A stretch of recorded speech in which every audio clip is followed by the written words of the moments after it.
दोस्तों, किसी ने सच कहा है कि अगर लगन पक्की हो, कहीं से अच्छी प्रेरणा मिल जाए और आप में ज़रूरत है तो अर्श से फर्श तक पहुंचा जा सकता है। आइए कुछ बड़ा सोचते हैं, कुछ बड़ा करते हैं। आपके अपने YouTube channel CM Jha academy the learning channel पर, आपके अपने Facebook page CM Jha academy the Facebook page पर। मैं आपका दोस्त engineer CM Jha, teacher, narrator, motivator, आज हाजिर हूँ फिर आपके अपने YouTube channel CM Jha academy the learning channel पर, आपके अपने Facebook page CM Jha academy the learning page. आज की कहानी एक ऐसी कहानी है जिसे मैं बचपन में माताजी से कितनों बार सुन चुका हूँ और ये एक बहुत ही बड़ा मोटिवेटिव कहानी है। अगर इस कहानी से प्रेरणा लिया जाए तो इस कहानी का यथार्थ यही निकलता है कि दुनिया में कुछ भी मुश्किल नहीं है। ज़रूरत है लगन की और मेहनत की, और आपके अंदर एक भूख होनी चाहिए। सबसे बड़ी चीज़ है डिजायर। आपके अंदर एक डिजायर होनी चाहिए, वो कही जाए तो बर्निंग डिजायर होनी चाहिए। अंदर बर्निंग डिजायर आपके अंदर है तो आप कुछ भी कर सकते हैं। तो कहानी शुरू होती है ऐसे कि ननकू अपनी माँ के साथ अपने घर में बड़े ही प्रेम से रहता था। उसकी माँ किसी सेठ जी के यहाँ चौका बासन की काम करती थी और ननकू इधर से उधर दोस्तों के साथ मटर गश्ती करते फिरता था।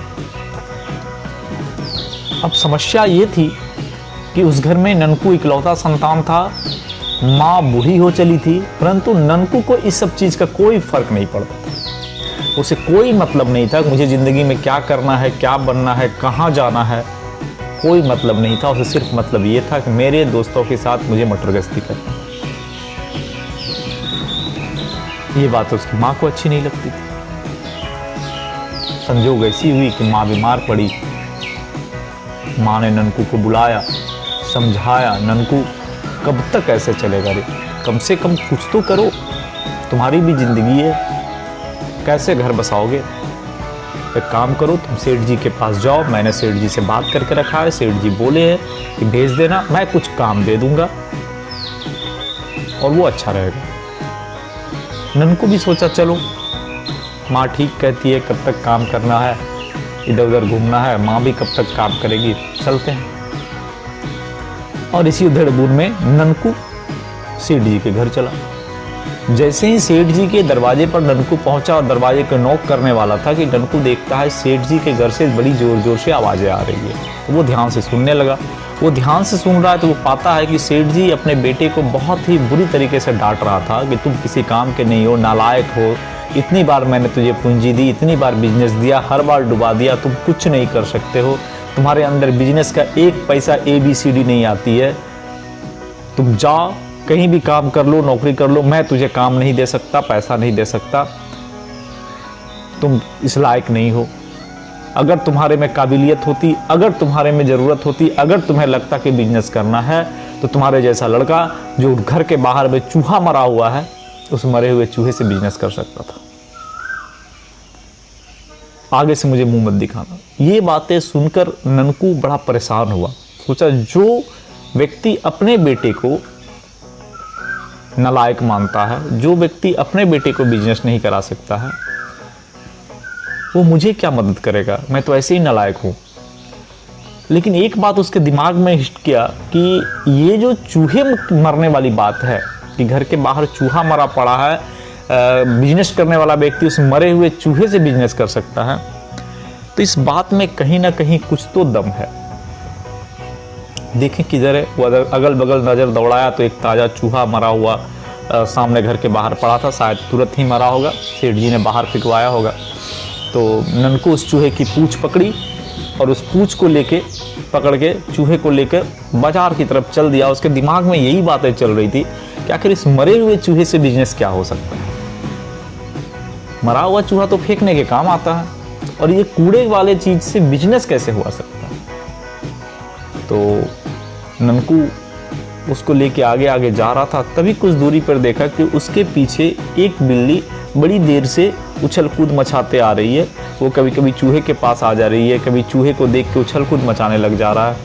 तो ननकू खड़ा हो गया। जब वो जैसे ही खड़ा हुआ, चूहा बिल्ली उसके आगे पीछे घूमने लगी और वो चूहे के ऊपर नीचे कूदने लगा। तब तक कोट पैंट पहने हुए एक सेठ जी आए, उन्होंने आगे कहा, बाबू ये वाला चूहा मेरी बिल्ली को दे दो। ननकू ने बोला नहीं, मैं नहीं दे सकता, मैं क्यों दूँ? तो बोला नहीं, मेरी पालतू बिल्ली है, मैं इसे टहलाना निकला था, बट ये अब लौट ही नहीं रहा है घर की तरफ। तुम्हारा चूहा देख के क्या करोगे, ऐसे भी फेंकना है? काम करो, लो कुछ पैसे ले लो, तुम नाश्ता पानी कर लेना। तो ननकू ने बोला ठीक है 50 रुपये दे दीजिए। तो सेठ जी ने उसे 30 रुपये दिया। बोला ठीक है, ये 30 रुपये लो और तुम ये चूहा मेरी बिल्ली को दे दो। ननकू भी सोचा चलो ठीक है। तो ननकू 30 रुपये देकर वो चूहा लेकर वो चूहा उसे दे दिया। और उसके दिमाग में एक बात आई कि सेठ जी ने ठीक कहा था, मरे हुए चूहे से भी बिजनेस किया जा सकता है और ये मेरी पहली कमाई 30 रुपया, यानी मैं काबिल हूँ, मैं बिजनेस कर सकता हूँ और करके दिखाऊंगा। फिर ननकू ने सोचा इस 30 रुपये का किया जाए। उसे बड़ी जोरों की भूख लग रही थी। वो एक हलवाई की दुकान पर पहुंचा। बोला हलवाई काका, आज जिंदगी की पहली कमाई है। इसके पहले माँ के पैसे के आके चाय पीता पिलाता था, इस कमाई से मुझे आज तुम जलेबी खिलाओ और मक्खन मार के 1 गिलास दूध पिलाओ। तो हलवाई काका ने 5 रुपये में उसे 2 जलेबी और 1 गिलास दूध पिलाया। और फिर वो हलवाई काका के पास बैठ गया। बोला हलवाई काका, एक चीज़ बताओ, मैं इस 30 रुपये से अपना बिजनेस कैसे स्टार्ट करूं? तो हलवाई काका ने उसे एक सलाह दी, ननकू देख, पैसा बहुत कम है, इस कम पैसे से तुम एक काम कर सकते हो। अभी गर्मी का मौसम है, दोपहर में बहुत गर्मियाँ होती है। खेतों में जो दूर देख रहे हो, यहाँ से 2 किलोमीटर दूर जाओ, कम से कम 400 से 500 मजदूर खेतों में काम करते हैं। उन्हें पानी की बहुत किल्लत होती है। तुम एक काम कर, 5 रुपया का एक घड़ा खरीद ले, 10 रुपया का चना खरीद ले, 5 रुपया का गुड़ खरीद ले, 20 रुपये हो जाएंगे। और उसमें पानी भर लो घड़ा में अभी, और सिर पे बैठ ले और लेके चले जाओ। उन मजदूरों के पास जाकर तुम दोपहर में पहुंच जाओगे सूरज चढ़ते, और उन्हें पानी पिलाओ। 50 पैसे गिलास तो मिल ही जाएंगे। इस तरह से तुम एक घड़े में 40-50 रुपये लेके आ सकते हो। 20 रुपये का सामान है, 15 रुपये की पूंजी लगी है तुम्हारी, और तुम 20-25 रुपये मुनाफे कमा सकते हो। ननकू को ये बात कुछ जच गया, क्योंकि वो मजदूर जहाँ काम करते हैं दूर दूर तक पानी पीने का साधन नहीं है।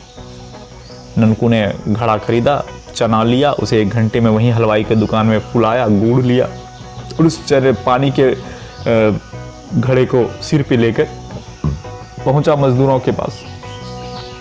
तो वो जब मजदूरों के पास गया तो देखा मजदूर पानी देखते ही दौड़ के उसके पास आ गए। वो बैठ के पूछे कि भैया क्या? तो मजदूरों ने कहा पानी पिलाओ भाई। तो उन्होंने सारे मजदूरों को पानी पिलाया। पानी पिलाने के बाद मजदूरों ने उससे पूछा कि क्या चाहिए?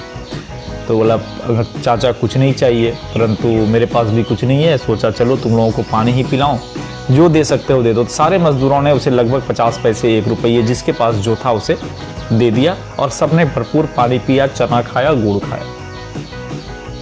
ननकू ने देखा रही तो 50 रुपये हो गए। मैंने 20 रुपये का सामान लेके निकला था, 20 में भी सामान 15 का है, घड़ा तो बच गया। तो अगर मैं 15 का सामान लेके रोज इतनी दूर आऊँ तो 30-35 रुपये तो बचा जा सकता है। और ये धंधा ननकू का चल रही। पूरे महीनों दिन तक पानी पिलाते पिलाते गुड़, पानी, चना, कुछ पैसे हो गए तो वो हलवाई काका के दुकान से मिठाई ले लेता था, लेके उन मजदूरों के बीच में रोज पानी पिलाने का काम करता था। पानी पिलाते पिलाते मजदूरों को ननकू के पास बहुत सारे पैसे जमा हो गए। एक दिन बड़ी जोरों की आंधी आई थी। ननकू पानी पिलाने के लिए मजदूरों के पास जा रहा था, तो हलवाई काका के दुकान से मजदूरों की जगह तक जाने के बीच में एक बड़ा ही घना जंगल पड़ता था। तो ननकू ने देखा था कि जंगल में ढेर सारी लकड़ियों का पेड़ गिरा पड़ा है उस आंधी के कारण। उसके मन में एक विचार आया।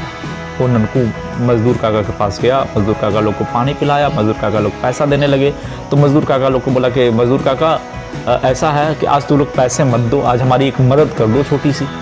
बोला बोलो, तुम इतने दिन से मुझे पानी पिला रहे हो, मैं तुम्हारी मदद क्यों नहीं करूं? बोलो क्या करना है? बोला कुछ नहीं, आ रहा था रास्ते में बहुत सारी लकड़ियां पड़ी है मजदूर काका, मैं सोच रहा हूँ कि उसको काट कर बैलगाड़ी पर लाद कर बाजार तक पहुँचा दो, देखता हूँ 4 पैसे मिल जाएंगे कुछ बीच बिकने से। उसने लकड़ियों का कोई तो मालिक है नहीं। तो मजदूर बोला ये तो हमारा मजदूरों का काम ही है, तुम इसमें मदद की क्या बात है, चलो दिन में यहाँ काम कर लेते हैं और आज रात में तुम्हारी लकड़ियाँ काट के सुबह से होते होते मैं बाजार पहुँचा देता हूँ। ऐसा हुआ कि रात में सारे मजदूर आ गए, सारे मजदूर आकर रातों रात कम से कम 100 बैलगाड़ी में लकड़ियाँ लाद कर वो सुबह सुबह मजदूर पहुँच गए लकड़ी मंडी में। उसके पहले वो हलवाई काका के पास गया। हलवाई काका बोला देखो मंडी में जाओगे तुम मजदूर के नाम पे लकड़ी बेचोगे, रेट का बहुत मोल भाव होगा, बहुत दलाल रहता है, तुम वहाँ पे बाद में आओगे, पहले मैं जाऊँगा। आज से तुम हो गए सेठ ननकू चंद और मैं हो गया तुम्हारा मुंशी हलवाई काका। सारे लकड़ियाँ पहुँच गई, हलवाई काका मुंशी के तौर पे वहाँ खड़े हुए, सारे दलाल लोग आने शुरू हुए। पुचेरी और जंगल की इतनी ताज़ी ताज़ी अच्छी लकड़ियाँ देखकर सारे लोग सोचने लगे कि ये तो बहुत ही ताज़ी लकड़ियाँ हैं। सब सारे कस्टमर इधर आ गए। दलालों ने जब मोल भाव करना शुरू किया तो हलवाई काका बोले ठीक है मेरे सेठ जी को आने दो, फिर मैं देखता हूँ। तो सारे लोगों को पता नहीं बाज़ार में कौन सा सेठ नया आ गया, इतनी लकड़ियाँ लेके आया। तो सेठ ननकू चंद पहुँचे। दलालों ने बोला इतने रेट लूँगा, 2000 में दे दो, 500 में दे दो, 1000 रुपये में दे दो। ननकू चंद ने बोला ठीक है सारी लकड़ियाँ मैं 25,000 रुपये में दूंगा, तुम्हें लेना है तो लो। तो कोई खरीदार नहीं लेने वाला, नहीं मिलेगा मैं इसे जला दूंगा, बेच दूंगा, तो मेरा क्या जाता है, तुम्हें लेना है लो, नहीं तो मत लो। इस तरह से बाजार को एक तरफा माहौल में कन्वर्ट कर दिया गया और उन दलालों के पास कोई ऑप्शन नहीं बचा, क्योंकि वो पहले को ही बात दे चुके थे किसी को, मैं आपको लकड़ी दूंगा, मैं आपको लकड़ी दूंगा, मैं आपको लकड़ी दूंगा, एडवांस ऑर्डर ले चुके थे। क्योंकि डायरेक्ट वहाँ पे कुछ बिक्री होती नहीं थी, सारी दलालों के माध्यम से होती थी। और उन सारी लकड़ियों को देख के कस्टमर भी दलालों से खुद तक मुझे वही ताज़ी लकड़ियाँ चाहिए। 25,000 में वो लकड़ियाँ बिक गई। ननकू अपने हलवाई काका के साथ दुकान पर आए, मिठाइयाँ ली, पानी ली, चना लिया, मजदूर काका लोग के पास गया और जम भर के मिठाइयाँ खिलाया। और फिर सारे मजदूर काका से आज उसने पैसा नहीं लिया, सबको 200-200 रुपये दो, काका ये लो तुम्हारी मजदूरी, तुमने जो लकड़ियाँ पहुँचाया था उन्हें मैं बेच दिया और ये तुम्हारी मजदूरी के। सारे मजदूर भी बहुत खुश हुए। बोले ननकू बेटा जब भी ज़रूरत पड़े किसी भी काम के लिए तुम मुझे याद कर लेना, हम 500 के 500 मजदूर पूरे परिवार के साथ तुम्हारे पीछे। इस तरह से लकड़ियों का बिजनेस ननकू का चल गया और ननकू बन गया सेठ ननकू चंद। तभी हलवाई काका ने एक खबर दी कि ननकू देख पूर्णिमासी का दिन आने वाला है, बनारस की गंगा घाट पे सारे विदेशी कपड़े का व्यापार करने आते हैं, अगर इस बार वो कपड़ा तुम्हें मिल जाए तो हम लोगों की बल्ले बल्ले है। तो ननकू ने पूछा काका ऐसा क्या है? बोला यहाँ सारे जितने भी दुकानदार हैं सब औने पौने दाम में उसे लेते हैं, क्योंकि वो दूर से लेके आते हैं, लौटा के तो ले नहीं जा सकते हैं, तो बाजार की मंदी दिखाकर रोना रोकर जो भी हो वो औने पौने दाम में लेते हैं। अगर हम लोग उनसे बात कर लें तो करोड़ों का माल मिलेगा और फिर सारे बाजार में हम बेचेंगे कमीशन के साथ। तो ननकू ने कहा चलो ठीक है, लेकिन वहाँ जाने के लिए सेठों के पास तो सेठ जैसा भेष बनाना पड़ेगा हलवाई काका। तो हलवाई काका के घर में धोती कुर्ता और वो पगड़ी सेठ वाली ड्रेस ननकू का बनाया। हलवाई काका मुंशी बन गए, कुछ चांदी के थाल कटोरे गिलास की व्यवस्था की गई और रात में ही जाकर पूर्णिमासी के दिन उनके जहाज आने से पहले ननकू ने अपना तंबू वहाँ गाड़ दिया। जैसे ही विदेशी व्यापारियों का जहाज गंगा के तट पे लगा, हलवाई काका चांदी की थाल में गिलास, पान और वो शरबत लेकर पहुँचे। सारे आने वाले विदेशी सेठ मेहमानों का उनसे स्वागत किया। आइए आप सबों का हमारे सेठ ननकू चंद की तरफ से स्वागत है। इस बार सेठ ननकू चंद जी, तो सारे जो विदेशी सेठ थे वो बड़ी हतप्रभ हुए कि इसके पहले कभी तो कोई सेठ ननकू चंद नाम से सेठ तो नहीं था जिन्होंने हमारा कपड़ा लिया, ये कौन नए सेठ हैं क्या? नहीं नहीं नहीं, नए सेठ नहीं है, ये बहुत पुराने सेठ हैं, हमारे बनारस के जाने माने सेठ हैं, लेकिन अपने पिताजी के बाद पहली बार आज आपसे कपड़ा लेने आए, क्योंकि पिताजी के देहांत के बाद हमारे ननकू सेठ चंद टूट चुके थे और ये बिजनेस से मुख मोड़ लिए थे, परंतु ये फिर से बिजनेस में आ गए हैं और अपने पिताजी के पुराने कस्टमर को पकड़ने के लिए, तो वो खानदानी रईस हैं, तो सारे जो विदेशी व्यापारी थे वो बड़ी ही खुश हुए कि आज तक इससे पहले कभी किसी सेठ ने इतनी स्वागत नहीं किया था जितना सेठ ननकू चंद के द्वारा किया जा रहा है। सारे सेठ के लिए भी अलग से तंबू बनी थी, सबको बैठाया गया, सबको नाश्ता जलपान करा के आराम करने दिया गया। फिर बोले कि हमारे सेठ ननकू चंद अभी उठेंगे निद्रा से, फिर आपसे बात करेंगे। फिर सेठ ननकू चंद के पास बुलाया गया, सारे सेठ बैठे। तो उसने पूछा कि बेटा तुम तो पहली बार बिजनेस में आए हो लगता है। तो सेठ ननकू चंद ने बताया कि नहीं, मैं सेठ मानिक चंद का बेटा सेठ ननकू चंद, आप नहीं पहचाने, उन्होंने ही तो सारा कपड़ा लिया करता था। तो विदेशी सैलानियों में जो बुजुर्ग सेठ थे, एक ने अपने माथा खुजला, सेठ मानिक चंद, अरे वो जो बड़े ही सीधे साधे सरल स्वभाव के थे। सेठ ननकू चंद को ननकू को लगा कि हाँ तीर निशाने पे लगा है, मानिक चंद कोई ना कोई सेठ था यहाँ। हाँ काका वही वो हमारे पिताजी थे। उनके आकस्मिक देहांत के बाद मुझे मन नहीं रहा कि मैं किसी तरह बिजनेस कर पाऊँ, परंतु अब स्थिति ऐसी बनी है कि मैं करने आ गया। परंतु आप तो जानते ही हैं काका कि पिताजी के मरने के बाद कमर टूट गई, उनके स्वर्गवासी होने के बाद मैं बिजनेस के लायक ना रही, और इतने सारे विदेशी कपड़ों के कारोबार के लिए पैसे चाहिए। इसी कारण से मैं शर्म से आप लोगों के पास नहीं आता था। तो मैं क्या करूं समझ में नहीं आ रहा। तो सोचा चलो इस बहाने पहले आप लोगों से मिल तो लूँ, आप लोगों का आशीर्वाद मिल जाए तो कुछ भला हो जाएगा। तो सारे सेठों ने एक स्वर में कहा, अरे बताओ तुम्हें समस्या क्या है, प्रॉब्लम क्या है। कुछ नहीं, आपके सारे सामान का दाम तो कम से कम 1 करोड़ है। पिताजी जैसा कहा करते थे करोड़ों में आती है, तो मैं उतने पैसे तो है नहीं और आपके सामान लूँ कैसे। तो सारे सेठों ने कहा कि नहीं, बहुत दाम नहीं है। इस बार के सारे माल ऐसे भी हमने कम लाए, क्योंकि पिछली बार इस बाजार में सारे सेठों ने कम सामान लिया था। इस बार कुल मिला के सारे सामान 80 लाख के हैं और 80 लाख में ही हो जाएंगे। तो इसने ननकू चंद के पास तो बहुत पैसे था नहीं, मुश्किल से 1 लाख रुपये होंगे। तो ननकू ने कहा कि काका ऐसा है कि हमारे पास 1 लाख रुपये ही बचे हैं, अब इसमें आपके 80 लाख के सामान मैं कैसे ले लूँ, इतनी उधार तो रखा नहीं जा सकता है। तो वही समझ में नहीं आ रहा है कि मैं करूँ तो करूँ क्या। तो उसमें जो बुजुर्ग सेठ थे बोले, बेटा आप क्यों परेशान हो, सामान तो तुम्हें घर में नहीं रखनी है ना, तुम्हें तो बेचना है। मैं अभी यहाँ 1 महीना बनारस घूमने आया हूँ, हम लोग ये सामान तुमने को दिया, तुम 1 लाख रुपये भी मुझे मत दो। मैं जब यहाँ से जाने लगूंगा तो मुझे तुम 80 लाख रुपये दे देना, तब तक ये 1 महीने में तुम सामान बेच लो अपना, तब तक मैं तो ये कुछ ना कुछ बिक ही जाएगा। तो सेठ ननकू चंद को लगा कि हाँ अब आई बात। उन्होंने सारे सेठों का खाना पीना कराया और बूढ़े सेठ जो विदेशी सेठ थे उसने कहा कि अब सामान तुम्हारा, इसमें मेरा कुछ नहीं, हम लोगों को नहलाओ, मुझे एक गाड़ी की व्यवस्था कर दो, मैं चला बनारस घूमने। सेठ ननकू चंद ने उन्हें रथ की व्यवस्था कर दी। हलवाई काका को बोला, हलवाई काका इनके लिए 3 रथ की व्यवस्था करो और वो 1 महीने तक इन्हें बनारस घुमाए, उसका यही काम है। सेठ ननकू चंद ने उन लोगों को विदा किया। तो जब उन लोगों को विदा करने की बारी आ रही थी, उसी समय जितने भी शहर के जाने माने सेठ थे वो पहुंच रहे थे उनका कपड़ा लेने। उसको देख के अरे रे रे रे रे भाई तुम लोग फिर आ गए, इस बार तो पिछला ही माल नहीं बिका है, रखा पड़ा है, पता नहीं अब तो आ गए हो, लेना ही पड़ेगा, बड़ी अनमनी ढंग से हम लोग आए, बताओ क्या क्या लाए हो। तो जो बुजुर्ग सेठ थे उसने कहा, अरे कौन सा माल, किस माल की बात कर रहे हो, अरे वही जो तुम लोग लेके आए होंगे वो सब बिक गया। सारे सेठों को आश्चर्य हुआ, हमारे अलावा तुम्हारा इतना सारा माल लेने का हैसियत यहाँ किनसे हो गया, किसने लिया।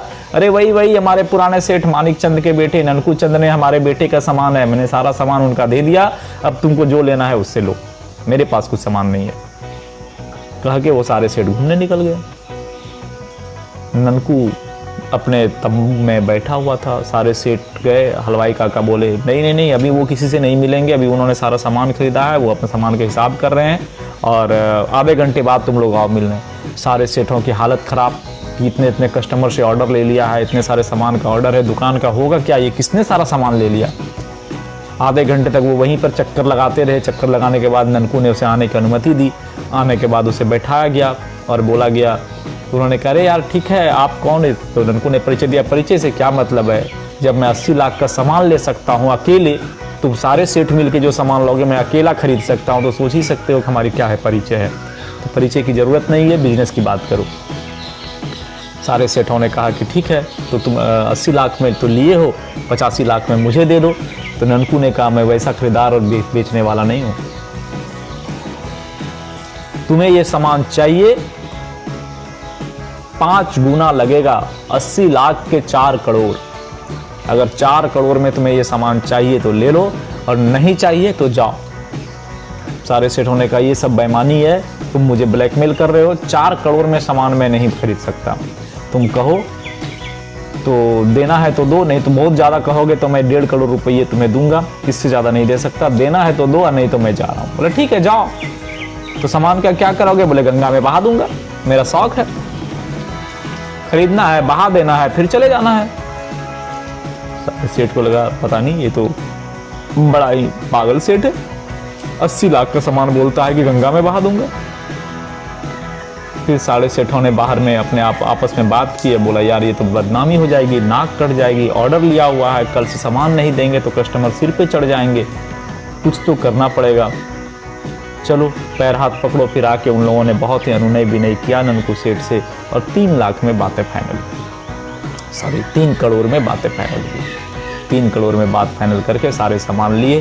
3 करोड़ रुपये नगद। ननकू की एक और थी कि मुझे नगद चाहिए, कोई उधार नहीं चलेगा, तो 3 करोड़ रुपये नगद लिए। नगद लेने के बाद वो सारे सामान सारे सेठों को दे दिए। सारे सेठों को देने के बाद वो 80 लाख विदेशी व्यापारियों के लिए रख के 2 करोड़ 20 लाख में से 20 लाख सारे मजदूरों को बांट दिया गया, 50 लाख हलवाई काका को दिए, और 1.5 करोड़ रुपये ननकू सेठ। अब वो 1.5 करोड़ रुपये लेके ननकू सेठ सबसे पहले माँ के पास, माँ को बताया, माँ आज तुम्हारा ननकू सेठ बन गया। और फिर उस सेठ जी के पास गया। सेठ जी बूढ़े हो चुके थे। सेठ जी को प्रणाम किया, प्रणाम करके उन्हें सारी कहानी बताई। तो सेठ जी ने पूछा कि तुम कौन? उसने बोला तो आपके घर की जो दाई की काम करती थी, मैं उनका बेटा ननकू। और फिर उसने सारी कहानी बताई, कैसे आपके दरवाजे तक आया, मरे हुए चूहे को लेके गया, और फिर ऐसे, और आज मैं इस जगह पे हूँ, तो सोचा आपका आशीर्वाद लेने आ जाए। और वो सेठ, वो ननकू आवारा सा लड़का बन गया सेठ ननकू चंद। फिर सेठ जी को लगा कि नहीं, हमारे बेटे तो नालायक सही में हो गए, हमारे बिजनेस संभालने के लिए यही एक सही लड़का है। उसे बोला कि तुम अपने बिजनेस के साथ साथ हमारी बिजनेस भी संभाल लो, हमारे बेटे का भी भविष्य सुधर जाएगा। और इस तरह से सेठ जो उसकी माँ के मालिक थे, उन्होंने भी इसे अपना पार्टनर बना लिया। इस प्रकार से सेठ ननकू चंद में परिवर्तन। तो दोस्तों एक कहानी बहुत छोटी सी थी, और कहानी में जो वार्तालाप है ये भी बहुत छोटी सी थी, लेकिन अगर आप समझें तो एक निहायत ही आवारा से लड़के को, जो कुछ करने के लायक नहीं था, दिन भर निठल्ले की तरह घूमते थे, वो सेठ ननकू चंद बन सकता है। एक मरे हुए चूहे से लेकर करोड़ों की संपत्ति में जा सकता है। इसके अंदर सिर्फ एक ही चीज़ है कि उसकी डिजायर, विलिंग पावर और एक इच्छा शक्ति, जो उसे वहाँ तक लेके पहुँचा। तो अगर आप में, आप व्यापारी हैं, स्टूडेंट हैं, पढ़ने वाले बच्चे हैं, गृह कार्य वाले बच्चे हैं, सरकारी को नौकरी में हैं, तो आपके अंदर में एक डिजायर, विलिंग पावर, एक बर्निंग डिजायर जिसको बोलते हैं भूख, ज़बरदस्त किसी भी चीज़ को लेने की, पकड़ने की होनी चाहिए। अगर आप में वो भूख आ गई, आप में जुनून है, आप मेहनती हैं, आप कुछ कर दिखाने के लिए कोशिश में हैं, तो आप जीत सकते हैं। स्वामी विवेकानंद की एक उक्ति बहुत पसंद आती है कि each and everything within you, you will do everything. If he will do then you will do. अगर अगला कुछ कर सकता है तो आप भी कर सकते हो, सिर्फ जरूरत है इच्छा शक्ति। एक मजबूत इच्छा शक्ति मनुष्य को उसके जीवन के सबसे ऊपरी पायदान पर लेकर खड़ा कर सकती है। धन्यवाद। सुनते रहिए सीएम झा को। Facebook page CM Jha academy the learning page पर, YouTube channel CM Jha academy the learning channel पर हर रोज सुबह 7:30 बजे एक छोटी सी कहानी लेकर, जो आपके अंदर एक प्रेरणा भरेगी और हमारे अंदर भी एक प्रेरणा भरेगी। इस ऊर्जात्मक बातों को सुनने के लिए बने रहिए हमारे फेसबुक पेज और YouTube channel CM Jha academy पर। और हाँ, अगर अभी तक आपने सब्सक्राइब नहीं किया है मेरे चैनल को यूट्यूब पर, तो जाके जल्दी से सब्सक्राइब करें। फेसबुक पेज को लाइक फॉलो जरूर करिए। धन्यवाद। फिर मिलते हैं कल सुबह 7:30 बजे एक छोटी सी कहानी लेकर। तब तक के लिए हमारे साथ बने रहें। YouTube channel CM Jha academy पर जाएं और चैनल को लाइक सब्सक्राइब शेयर जरूर करिएगा। अगर आपको वीडियो अच्छा लगा तो हम आपके लिए ऐसे ही क्लास 8, 9, 10 कंपटीशन एकेडमिक के सारे और एक इंग्लिश में सीरीज आपके लिए बना रहा हूँ और वो आपके लिए बहुत काम आएंगे। रिक्वेस्ट है आप चैनल पे जरूर जाएं, पूरे वीडियोस को देखें, लाइक सब्सक्राइब शेयर जरूर करें। धन्यवाद।